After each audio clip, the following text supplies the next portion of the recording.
For over 5 years now, I have been making YouTube videos over here about motorcycles. And the reason I got into making YouTube videos about motorcycles is because my husband and I used to solely watch YouTube videos about automotives. I came from an automotive background, getting into the industry and the sport and the passion of it because of my husband. When I had a shift in 2015, I believe, into motorcycling, back then, YouTube was a completely different world. You could find motovloggers all over the place. You could find, sport bike riders, big Harley Davidson V-twin riders, ADV riders, but at the time, I could not really find female motorcycle content creators. And there definitely were a few. I remember I used to watch channels like, I think Rosie Gabrielle was one of the first one, As the Magpie Flies was one of the first one, and Doodle on a Motorcycle. Those three channels were really the only female-driven channels that I could find. Nowadays, I am so happy to say that there are just literal thousands of content creators and motorcyclists who are publishing and uploading content to YouTube completely free. So on the topic of the automotive YouTubers, I recently just watched That Dude in Blue. He published a video talking about the harsh reality of the automotive YouTube community, or just the YouTube content creators. And I was totally inspired. I thought I could sit here and make a video for you guys because I actually get emails, DMs, and comments every single week about people inquiring on starting their own YouTube channel. So in this video, I'm going to dive into the honest truth and the harsh reality of being a motorcycle YouTube creator. First things first, I do have a list to all of the gear that I use for my motovlogging helmets. If you're interested in what cameras to buy, what microphones to use, how to set up your helmet, I do have videos and I'll have those linked down below. But this video is going to be primarily talking about the community of being a YouTuber, basically. And if you're interested in starting a YouTube channel, I'm gonna tell you right now, do it. It's free. Start the channel. It's totally free. Don't think about it too much. Just get your name registered and get started. If you're not interested in starting a YouTube channel, you might still find this video entertaining because we are going to talk about the community. If you're interested in starting a channel, I would say the first thing you need to do is you need to understand your audience. The motorcycling world on YouTube is nowhere near as large as some of the other categories you can get into as a creator. The automotive industry, for example, is massive. Like, these creators have millions and millions and millions of subscribers, whereas if you look at the motorcycling YouTuber world, I think the biggest YouTuber still probably has less than 5 million subscribers, and that's globally, not just based in the United States. So think about your audience, think about what you are going to be trying to portray. Me personally, the whole reason I started a YouTube channel was because I couldn't find other girls on V-twin motorcycles creating content at the time. So I started my channel in 2017. So think about your audience, think about the type of content you are obviously interested in creating. You're already in a niche, basically. A niche is just like a category of what type of content you are going to be creating. And this is a very important thing to think about because YouTube is heavily algorithm based. So think about what your audience is going to be interested in seeing, and then you create content for them. It sounds backwards. It sounds like you should only be creating the content that you want to create. And if you want to do that, do it. But you're not probably going to go viral doing it. At least that's not how it really works. There is strategy, there is logistics that goes into hopefully getting your videos seen by the people. Now, if you're just out riding and recording your rides and you want a place to publish them online, yeah, that's great. You don't have to edit, you don't have to cut or worry about thumbnails or SEO, search engine optimization. Yeah, you got to think about all these things. You got to think about titles, you got to think about keywords, descriptions. All of these things are going to make sure YouTube knows who to show your video to. So think about your audience, who you're going to be creating for. If you would like to know, my audience is kind of just like me. And a lot of you guys watching, we're just normal, average people. I don't do a lot of crazy stunts. I don't spend a whole lot of money on the things that I like to experience and do. And I consider myself just that Midwestern girl, your next door neighbor, basically. So consider your audience when you're getting into this. And then the next thing is going to be, we're going to be talking about how to niche down within your niche. So we know you're going to be creating videos on motorcycling. Are you going to be an entertainment channel? Are you strictly there to just provide entertainment to the people watching? Or are you going to be an educational channel? Are you going to teach people about working on their motorcycles, or teach them about the new bikes coming out, or teach them about techniques and training and physically riding a bike? Or are you going to be teaching them about the gear that you use to film the videos you're creating? Education is a great way to go, but I really encourage you to actually know what you're talking about before you get into an educational platform, because you are opening a door for ridicule no matter how educated you are on a certain topic. Someone's always going to have an opinion. Or are you going to be a bit more lifestyle, relaxed, kind of vlog style, or are you going to be challenge focused, where every week it has to be something new and over the top and a challenge? So if you think about the creators that are already out there and the big ones, we have a lot of things when it comes down to entertainment. I do see a lot of entertaining YouTubers in the motorcycling world. And then you also get into the shock value. I think a lot of the really popular channels are driving that consistent shock, you know, like, oh my God, I can't believe they did that, or oh my God, I can't believe that happened, every single week, every single video. That's a very easy way to grow and get into a new audience. For me personally, I lean more towards the lifestyle, the vlog, because it is a bit more relatable to me, and I'm not constantly worried about how I'm going to one-up myself every single time. Think about what your long-term goal is for YouTube. You know, if you want to be the Mr. Beast of motorcycling, go for it. That sounds exhausting. I want to be the person that, you know, you can casually meet at a pub at the end of a long ride and be like, hey, I saw you on YouTube. And that definitely happens, and I really love it. You know, the motorcycling industry is pretty established now. We have been, since I started riding motorcycles, it's been 10 full years of YouTube growing and changing. So I think now is like, there is a competition. And is 2025 a good year to start a YouTube channel? Once again, yes, start. It's free. Do it, you know, make the channel, post the videos. But if you actually want to see success and see growth and have people see your videos, you gotta think about these things. So you either have to be the first to do it, which we're not, you know, even I'm not the first. You have to be the best, which if you can be the best, rad. That there is always going to be someone better than me out there, and I'm not delusional enough to think that there's not. Or you have to be different. And I think different is the easiest way that you can start creating your videos, because it is your own story. Nobody else is you. No matter how different you are, you will be getting compared to other content creators who are established and have a loyal fan base. And that's one thing about YouTube that I feel like is completely different from other social media platforms, is the audience over here, they're dogs, dude. They are loyal, they are aggressive, they are going to, you know, shove someone else down in the same breath of lifting the other person up that they're trying to defend. So you could be a completely different motorcyclist, but if you accidentally take the same ride on a road or ride the same type of bike that another YouTuber has already ridden on, people are going to call you out and say, well, you're not as good as so-and-so, or you just want to be so-and-so. And it's like, half the time I learn about new channels because people are comparing me to them, and I'm like, who?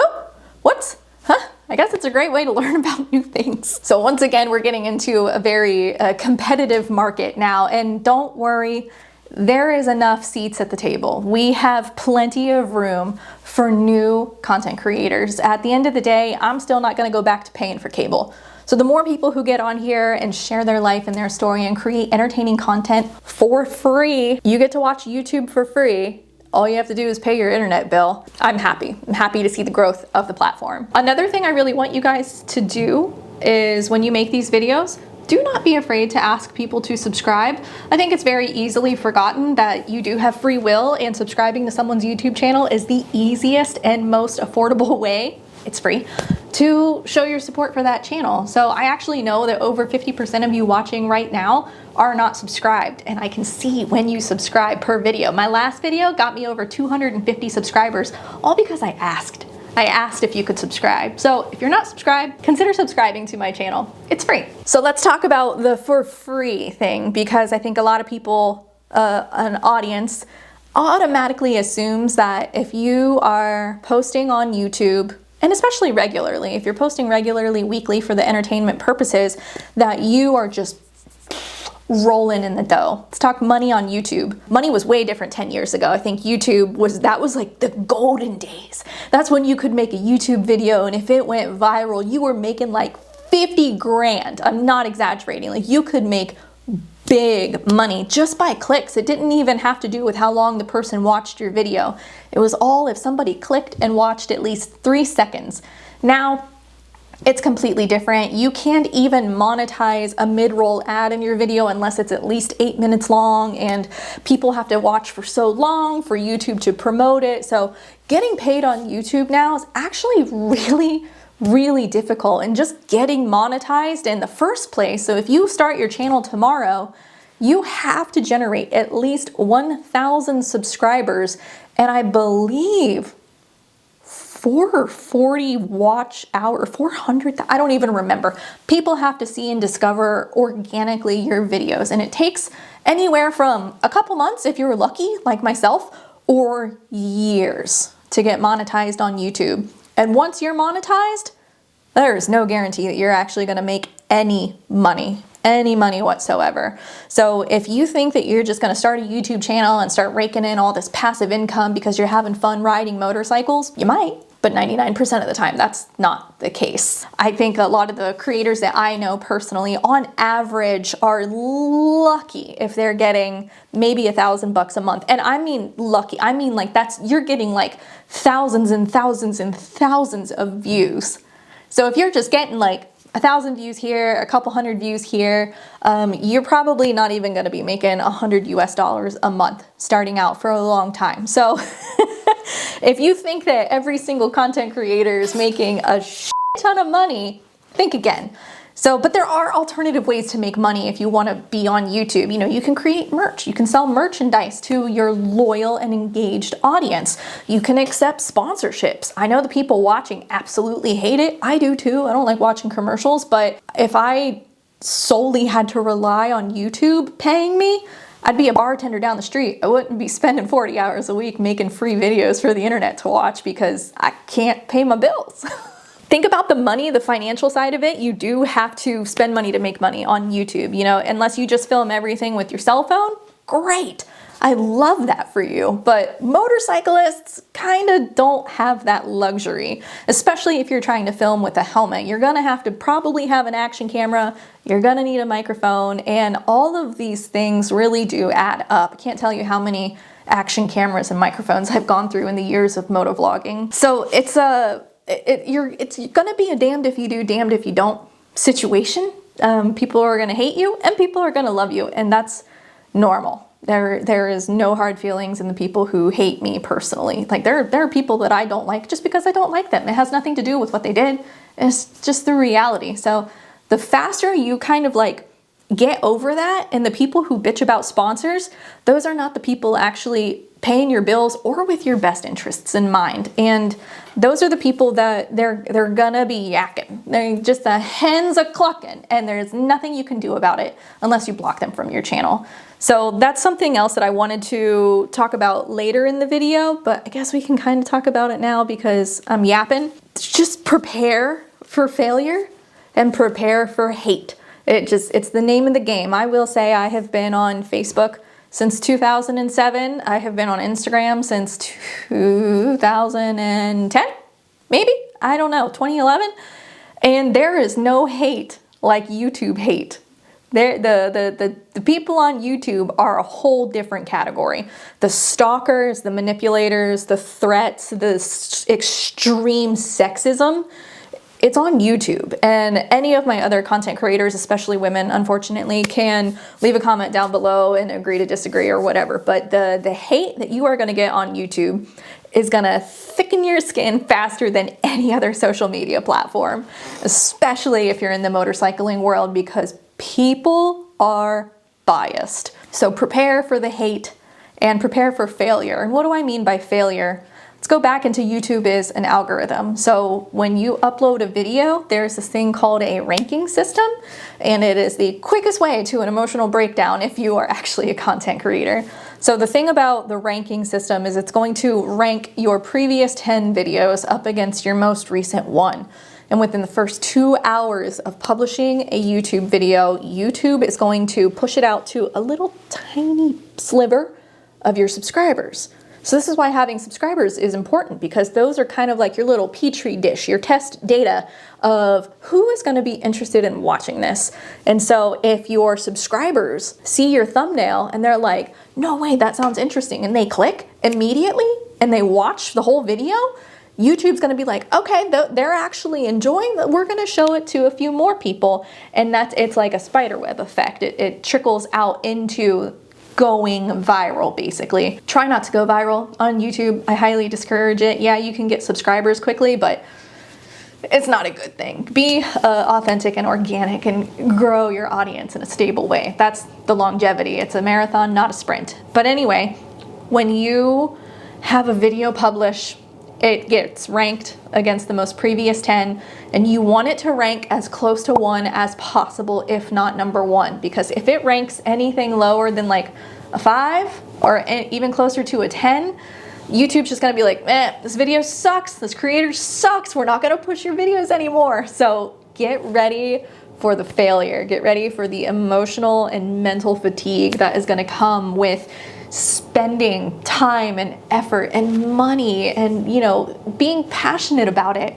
I create some of my favorite videos, my most favorite videos I've ever made have been complete flops and nobody has seen them. And it's actually really frustrating, because then I get comments later on down the road and people are like, have you ridden this road? And I'm like, yeah, dude, I made a whole 30-minute YouTube video on it, but nobody clicked on it. So get ready for the mental failure and just move past it. You know, just keep moving on. And if it is a video that you are passionate about and you want to get seen, like this video I actually posted last week is one of personally the best videos I've ever made, because it was actually mind-blowing, this trick that I learned in this video.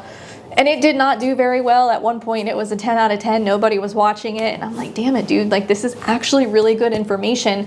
How do I get you to want to click on it? And if you go watch that video and scroll through some of the comments, you will know like that it really was a valuable video. And so I changed the thumbnail a couple times. I changed the title. You have to do these things to ensure that, like, hey, just because you think this is clickbait, this isn't clickbait.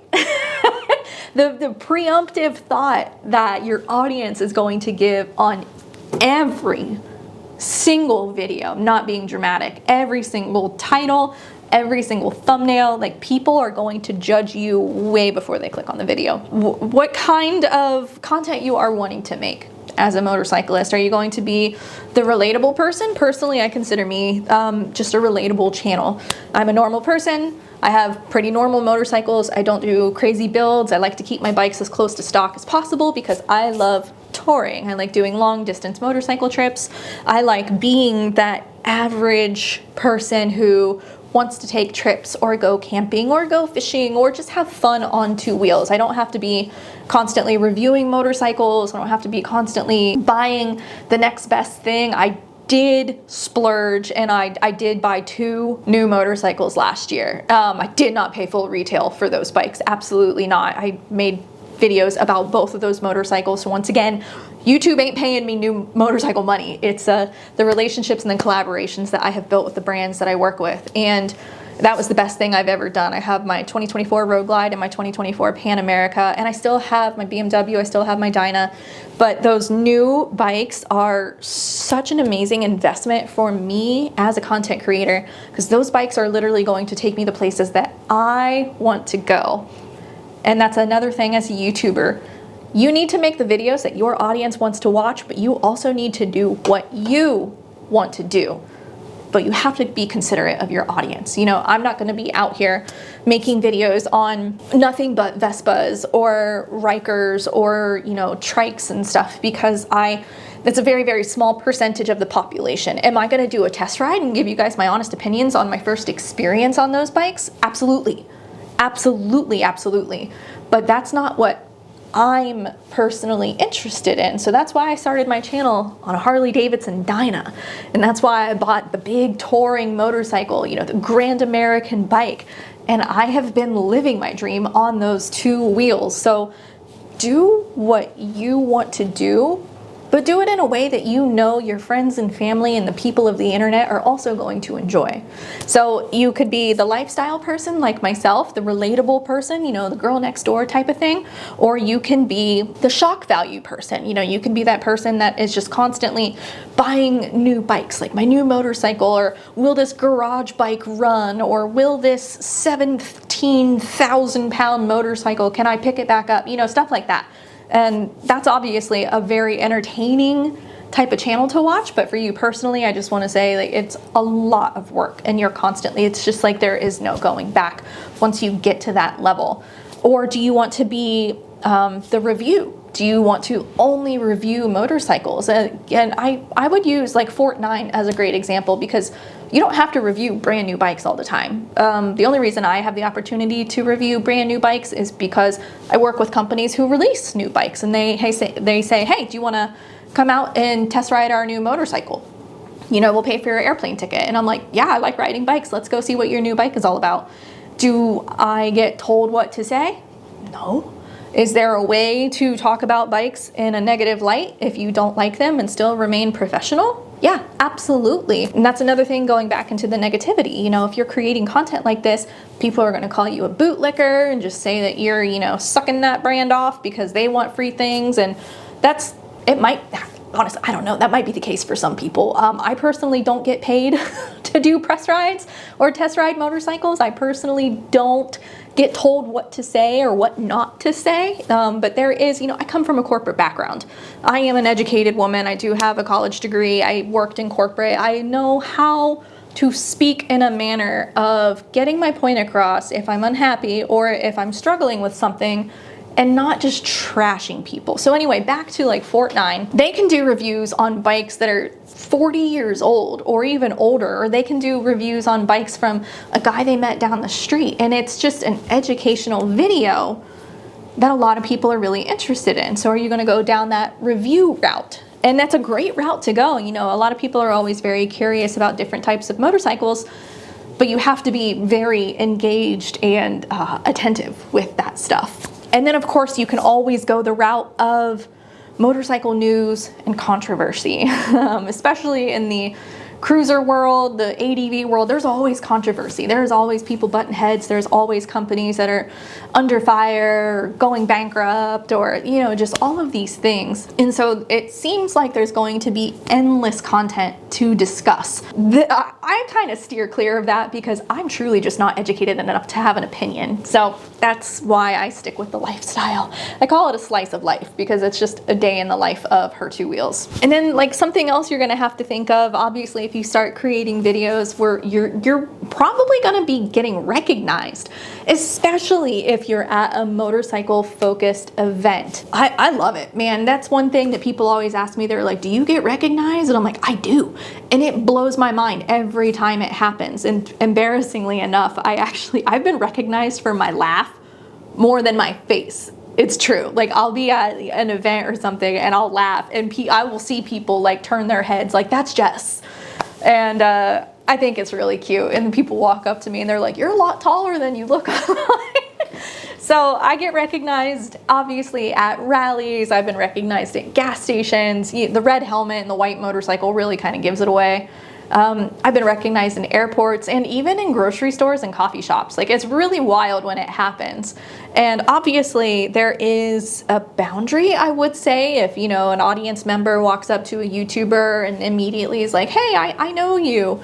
For the most part, YouTubers really don't care. We are real people. Like, this is a choice that we made to publish. Like, I'm literally editing this video right now, like literally right now, and uploading it. This is my choice. I'm not getting paid by a production company or a director or an agency or anything to make this video.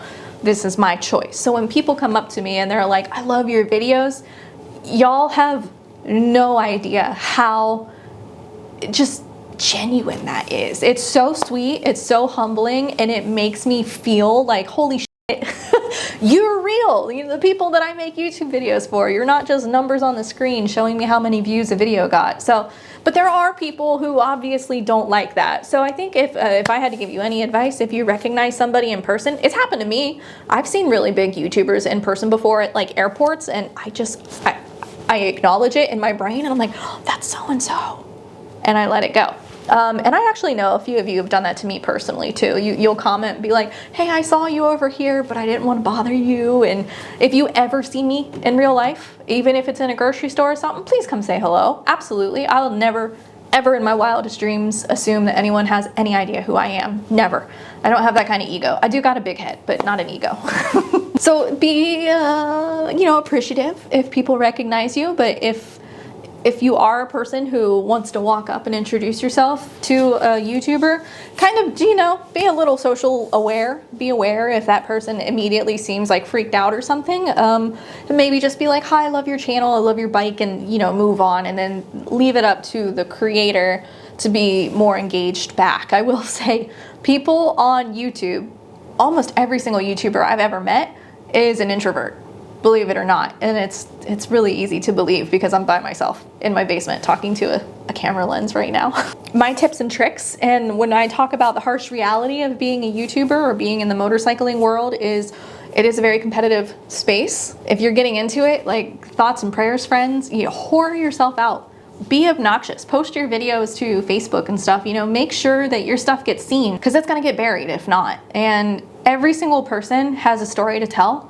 Everyone asks me, they're like, well, I don't know what to talk about. And I'm like, talk about yourself. What better thing to talk about than the person you know best? Talk about your motorcycle, talk about what got you into it, talk about everything you possibly can, because nobody has your story and somebody is interested in it. Might not be 1.5 million people, but if you can get 1,500 people to watch your story and relate to you, I would keep uploading videos for that, for sure. If you guys have already started a YouTube channel, leave a comment down below and tell us to come check out your videos. I'm gonna allow it. Usually I don't support spam on channels because that stuff really doesn't work, but this is specific and I want to see what you guys got going on. So leave a comment down below, and if you haven't started yet and you found this video helpful, leave a comment down below and let us know too. What types of content do you like? Do you like the lifestyle, the educational, the drama, or just the average Joe? I don't know how to say it any way other different. I don't even know how to words. As always, thank you guys for watching this video, and until my next one, you be good, ride motorcycles, and I'll see you later.